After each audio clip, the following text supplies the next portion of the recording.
బాంబులకి బాంబులు, మిసైల్స్ కి మిసైల్స్, రక్తానికి రక్తం. ఇదేదో సినిమా డైలాగ్ అనుకునేరు.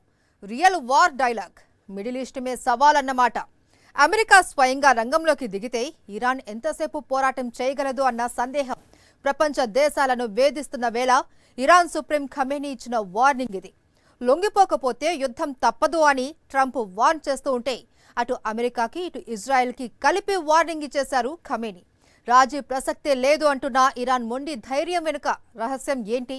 అమెరికా సీన్లోకి డైరెక్ట్గా ఎంట్రీ ఇస్తే నిజంగా వార్ వన్ సైడేనా, లేక ఊహించని షాక్ ఇరాన్ ఇవ్వబోతోందా? యుద్ధం తప్పదు అని ఖమేనీ స్పష్టం చేస్తున్న వేళ మిడిల్ ఈస్ట్ మరిన్ని మంటల్లో ఆహుతి కాక తప్పదా? దీనిపైనే ఇవాల్టి మ్యాగజైన్ స్టోరీ.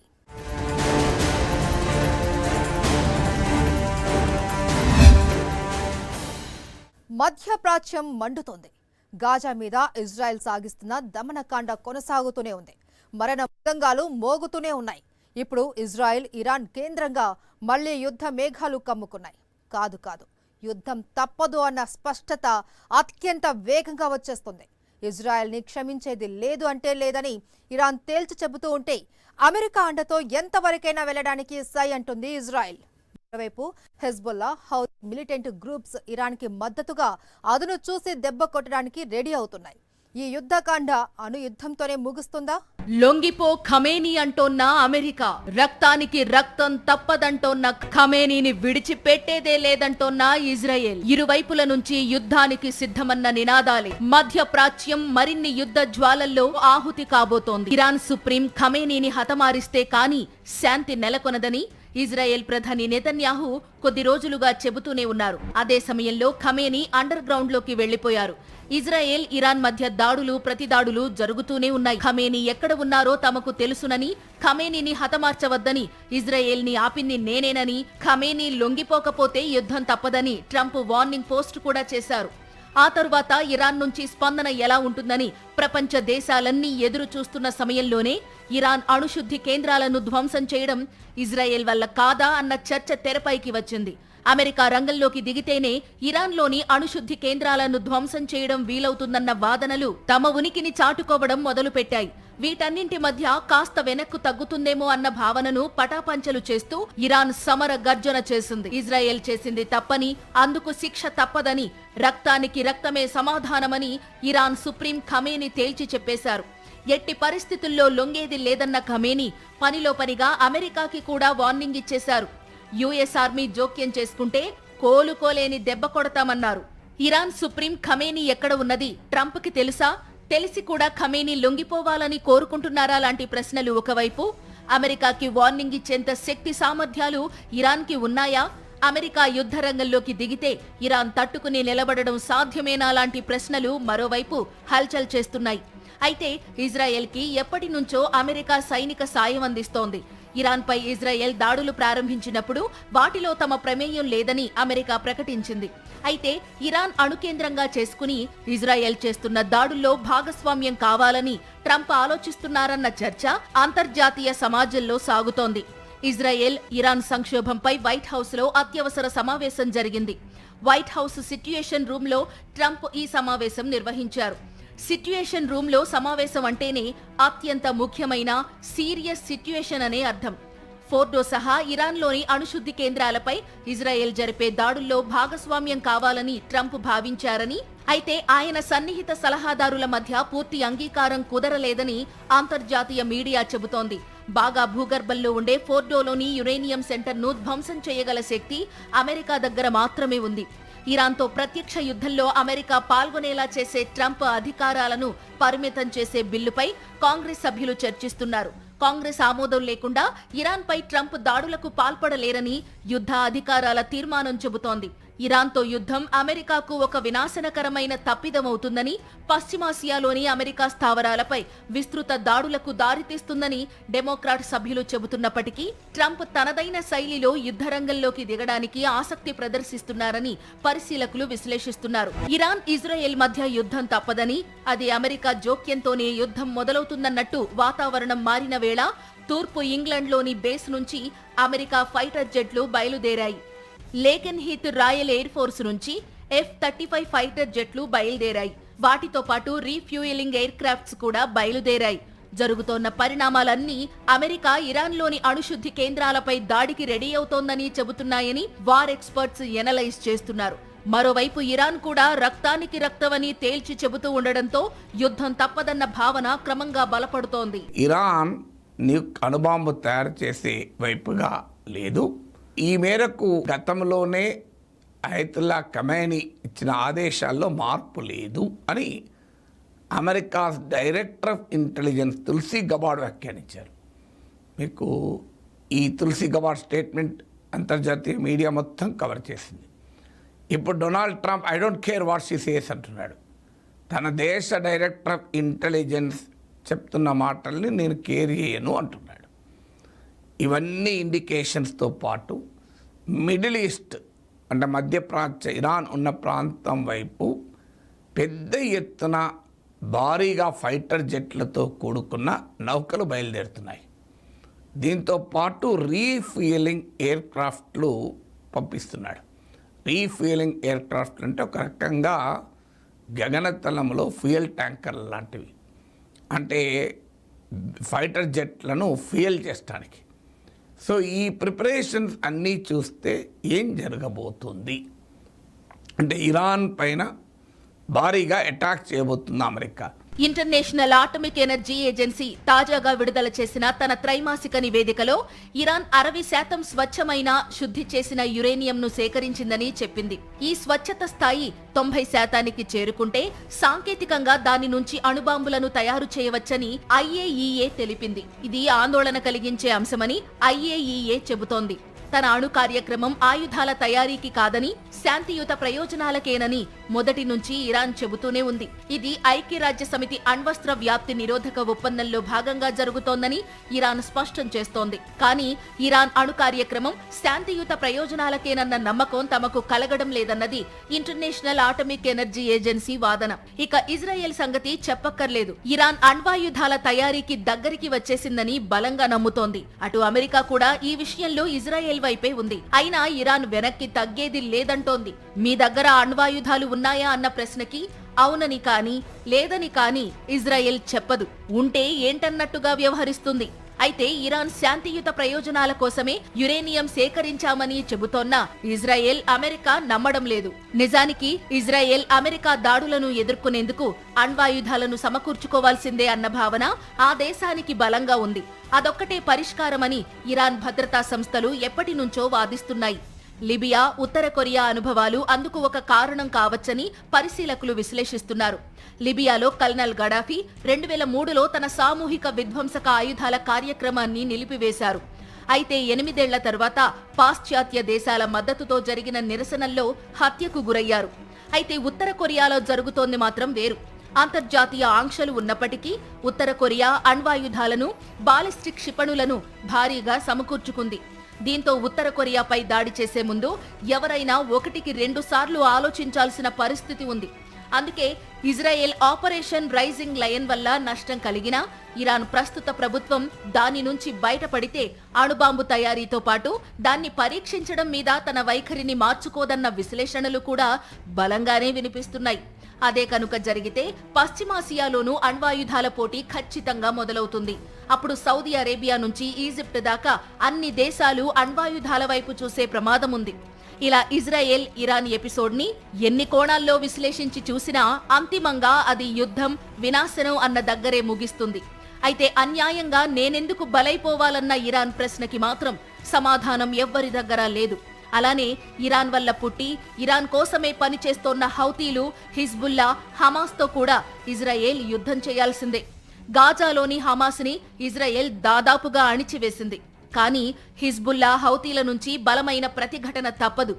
మరోవైపు ఇజ్రాయెల్తో పాటుగా అమెరికా కూడా ఇరాన్ మీద యుద్ధం ప్రకటిస్తే అందుకు ప్రతిగా ఇరాన్ తన అమ్ముల పొదిలో అస్త్రాలను బయటకు తీయడం మొదలు పెడితే ప్రపంచ ఆర్థిక వ్యవస్థ మీద కూడా తీవ్ర ప్రభావాన్ని చూపడం ఖాయంగా కనిపిస్తోంది. అంతర్యుద్ధాలు ప్రపంచవ్యాప్తంగా ఎప్పుడూ ఉండే పరిస్థితే. కానీ ఏకంగా యుద్ధమే జరిగితే, ఆ యుద్ధం కాస్త యుద్ధాలుగా మారితే ఇప్పుడు ఇజ్రాయెల్ కేంద్రంగా జరుగుతుంది ఇదే.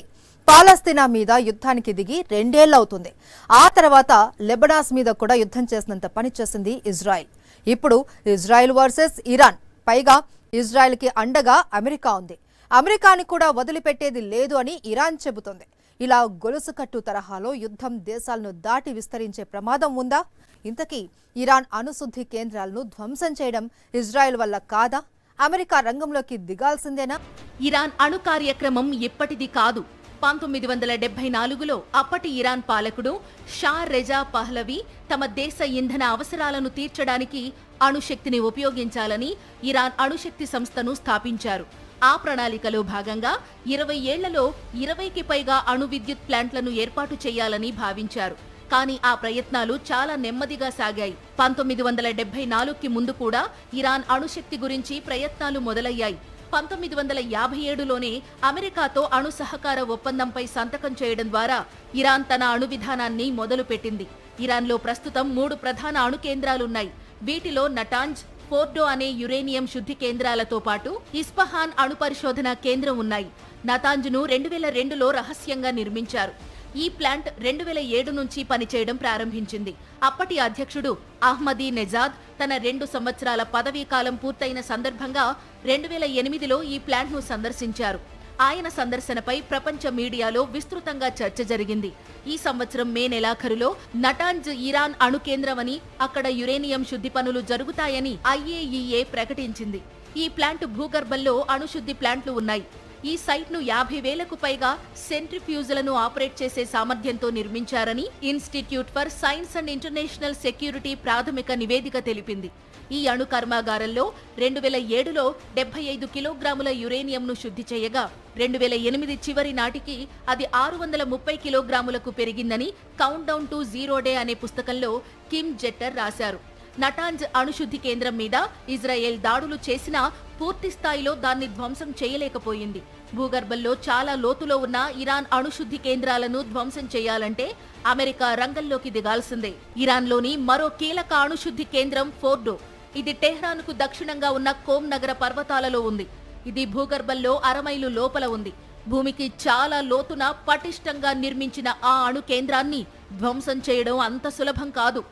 ఇందుకోసం అమెరికా స్వయంగా రంగంలోకి దిగాల్సి ఉంటుందని, ఆ దేశ అమ్ముల పొదిలో ఉన్న బంకర్ బస్టర్ బాంబులను ప్రయోగించాల్సి వస్తుందని విశ్లేషకులు చెబుతున్నారు. 2023లో IAEA ఇక్కడ 83.7% వరకు స్వచ్ఛత కలిగిన యురేనియం కణాలను కనుగొంది.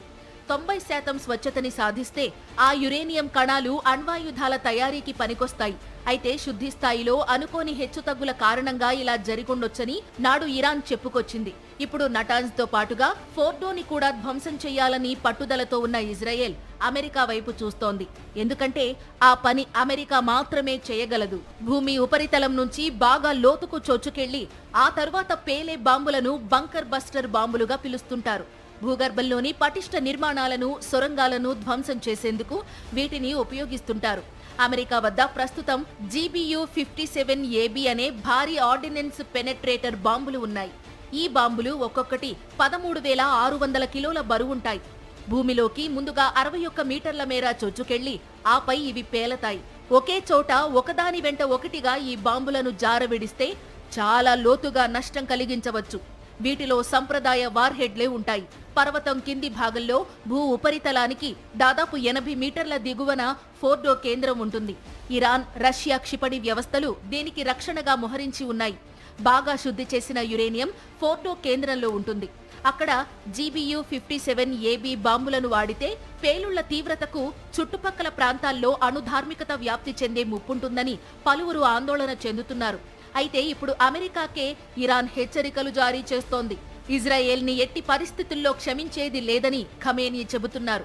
మరోవైపు ఖమేనీ ఎక్కడైతే భూగర్భంలో ఉన్నారని ఇజ్రాయెల్ భావిస్తుందో అక్కడ వరుస క్షిపణి దాడులు చేస్తూనే ఉంది. ఈ నేపథ్యంలో అమెరికా రంగంలోకి దిగుతుందా? ఇరాన్ అణుశుద్ధి కేంద్రాలను ధ్వంసం చేస్తుందా? అదే జరిగితే అమెరికాని వదిలిపెట్టేది లేదని ఇప్పటికే వార్నింగ్ ఇస్తోన్న ఇరాన్ ఏం చేస్తుందన్నది చర్చనీయాంశంగా మారింది. యుద్ధం లక్షల ప్రాణాలను బలి కోరుతూనే ఉంటుంది. ఇజ్రాయెల్ పాలస్తీనా యుద్ధంలో మారణ హోమం ఈనాటిది కాదు. అయితే ఈ యుద్ధం ఎర్ర సముద్రానికి వ్యాపించడానికి కారణం పాలస్తీనాకి మద్దతు ప్రకటించిన హౌతీ గ్రూప్. ఆ హౌతీ గ్రూప్ అండాదండా ఇరానే. పాలస్తీనా జోలికి వెళితేనే చెలరేగిన హౌతీ రెబల్స్ ఇరాన్ మీదకి ఇజ్రాయెల్, అమెరికా యుద్ధానికి దిగితే సైలెంట్గా ఉండరు. ఎర్ర సముద్రం మీద హౌతీలు హర్ముజ్ జలసంధి కేంద్రంగా ఇరాన్ పావులు కదిపితే ప్రపంచ దేశాలకు సరికొత్త సమస్యలు తప్పవు. ఇరాన్ మీద దాడి చేయడానికి ట్రంప్ రెడీ అవుతున్నారని జరుగుతోన్న పరిణామాలు చెబుతున్నాయి. అమెరికా దాదాపు 3 డజన్ల రీఫ్యూయలింగ్ ట్యాంకర్లను ఐరోపా దేశాలకు చేర్చింది. వీటిని గల్ఫ్లోని తమ బేసులను రక్షించే ఫైటర్ జెట్లు, ఇరాన్పై భారీ బాంబులతో దాడి చేసే లాంగ్ రేంజ్ బాంబర్లు వాడుకునేందుకు సిద్ధం చేస్తున్నట్టుగా వార్ ఎక్స్పర్ట్స్ చెబుతున్నారు. ఈ నేపథ్యంలో ఇరాన్ అమెరికాపై ప్రతిదాడి చేయాలంటే ఇరాన్ క్షిపణులు దాదాపు 10,000 కిలోమీటర్లకు పైగా దూరాన్ని ప్రయాణించాలి. అంత సామర్థ్యం ఉన్న మిసైల్స్ ఇరాన్ దగ్గర లేవు.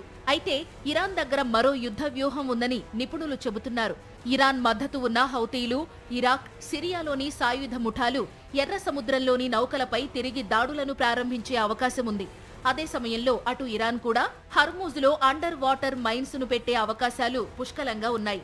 దీంతో ఇప్పటికే పర్షియన్ గల్ఫ్లో స్థావరాల వద్ద ఉన్న అమెరికా యుద్ధ నౌకలు బయటకు వెళ్లే వీలు లేకుండా ఇరుక్కుపోతాయి. ఆ సమయంలో ఇరాన్ వాటిపై క్షిపణి దాడులు చేసి ధ్వంసం చేస్తుంది. అమెరికా జోక్యం చేసుకుంటే వాటి స్థావరాలపై దాడి చేస్తానని ఇప్పటికే ఇరాన్ హెచ్చరిస్తోంది. పశ్చిమాసియాలోని సంపన్న చమురు దేశాలను, ఆసియా, యూరప్, ఉత్తర అమెరికా సహా ప్రపంచంలోని ఇతర ప్రాంతాలను హర్ముజ్ జలసంధి కలుపుతుంది. ప్రపంచంలోని మొత్తం చమురు సరఫరాలో 5వ వంతు ఈ జలమార్గం ద్వారానే సరఫరా అవుతోందంటే ఇది ఎంత ముఖ్యమైందో అర్థమవుతుంది. Saudi Arabia, United Arab Emirates, Kuwait, Iran దేశాల నుంచి ఈ జలసంధి ద్వారా ముడి చమురు ఇతర దేశాలకు ఎగుమతవుతుంది. దీంతో పాటు ప్రపంచంలోనే అతిపెద్ద ద్రవరూప సహజ వాయువు ఎల్ఎన్జీ ఎగుమతిదారు అయిన ఖతార్ కూడా తన ఎగుమతుల కోసం ఈ జలమార్గంపైనే ఆధారపడుతుంది. ఇరాన్ ఇరాక్ యుద్ధం 1980 నుంచి 1988 వరకు కొనసాగిన సమయంలో 2 దేశాలు ఈ జలమార్గం ద్వారా ఒకదానికొకటి చమురు సరఫరాకు అంతరాయం కలిగించడానికి ప్రయత్నించాయి. ఇరాన్ హర్ముజ్ జలసంధిని మూసేస్తే ప్రపంచ చమురు సరఫరాలో దాదాపు 20% ప్రభావం పడుతుందన్నది నిపుణుల విశ్లేషణ. ముడి చమురు ధర బ్యారెల్కు $120 నుంచి $130 వరకు చేరుకునే అవకాశం ఉందని జూన్లోనే ప్రపంచ ఆర్థిక సంస్థ జేపీ మోర్గాన్ హెచ్చరించింది. హార్ముజ్ జలసంధిని మూసేసే అవకాశం ఉండడంతో ఇప్పటికే అంతర్జాతీయ మార్కెట్లలో చమురు ధరలపై ప్రభావం చూపడం మొదలైంది.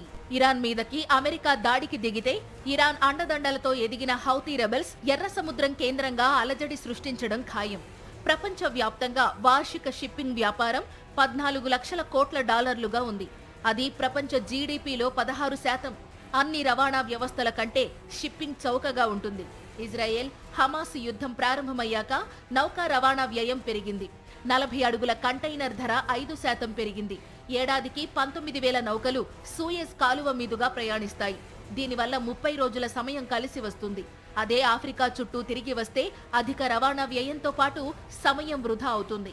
దాంతో పాటు ప్రధానంగా సముద్ర దొంగల భయం ఎక్కువగా ఉంటుంది. ఇటు సమయం కలిసొస్తుంది, అటు రవాణా ఖర్చు భారీగా తగ్గుతుంది. వీటన్నింటితో పాటుగా పైరేట్స్ భయం ఉండదు. ఈ కారణాల వల్లనే సూయజ్ కాలువకి అంతర్జాతీయంగా అంత డిమాండ్. సముద్ర దొంగలతో పోల్చితే ఆయుధ సంపత్తి విషయంలో హౌతీ చాలా బలంగా ఉంది. దీంతో హౌతీ దాడులను ఎదుర్కొంటూ ముందుకు సాగడంతో రవాణా నౌకలకు పెద్ద సవాల్గా మారింది. పాలస్తీనాకి మద్దతుగా ఎర్ర సముద్రంలోని వాణిజ్య నౌకలపై హౌతీలు గతంలో దాడులు చేశారు. అమెరికా కూడా హౌతీలపై దాడులు చేయడానికి రంగంలోకి దిగాల్సి వచ్చింది. అలాంటిది ఇప్పుడు ఇరాన్ మీద ఇజ్రాయెల్, అమెరికా విరుచుకుపడితే హౌతీలు మరింత తీవ్రంగా వాణిజ్య నౌకలను టార్గెట్ చేస్తారు. అటు హర్ముజ్ జలసంధి, ఇటు ఎర్ర సముద్రం రెండింటి కేంద్రంగా ఇరాన్, హౌతీలు పట్టు బిగిస్తే ప్రపంచ దేశాలకు ముడి చమురు నుంచి అనేక నిత్యావసర వస్తువుల కొరత ప్రారంభమవుతుంది.